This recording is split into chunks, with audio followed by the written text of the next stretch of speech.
नमस्ते दीदी भैया। देखिए हमारे यूट्यूब चैनल पर जा रहा बहुत प्यारा सा कजरी है। आप लोग देखिए, लाइक शेयर सब्सक्राइब करिए, फूल आज के साथ साथ सपोर्ट करिए और आगे बढ़ाइए।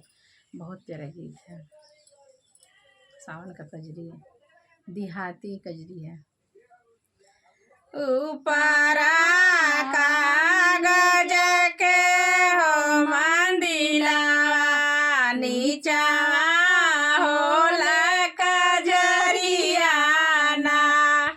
ऊपरा कागज के ओ मंदिलावा, नीचा होला कजरियाना।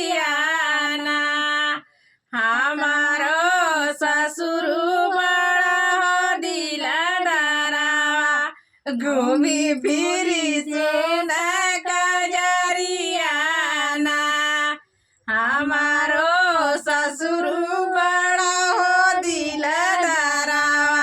घूमी घूमी सुन कजरियाना, सुन कजरियाना हो सुन कजरियाना। ऊपरा कागज के ओ मंदिलावा, नीचावा होला कजरियाना। ऊपरा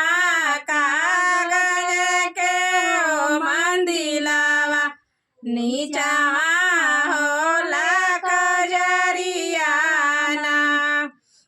हमारो जेठऊ बड़ा हो दिलदारवा, घूमी फिरी सुन कजरियाना। हमारो जेठऊ बड़ा हो दिलदारवा, घूमी फिरी सुन कजरियाना। सुन कजरियाना हो सुन कजरियाना।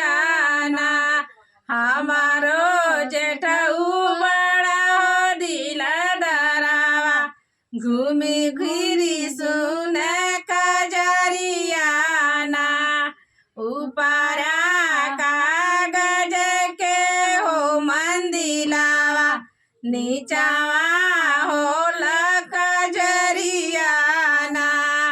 ऊपरा कागज के हो मंदिलावा, नीचावा होला कजरियाना।